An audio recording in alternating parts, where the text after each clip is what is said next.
आज हम अपने किचन में यूज होने वाला प्रोडक्ट लेकर आए हैं, हैंड बीटर मशीन।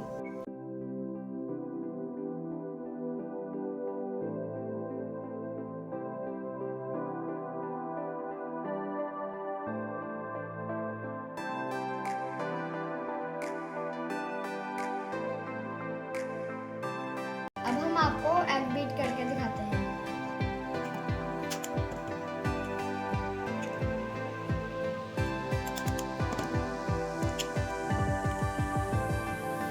अब इसे बीट करके दिखाते हैं।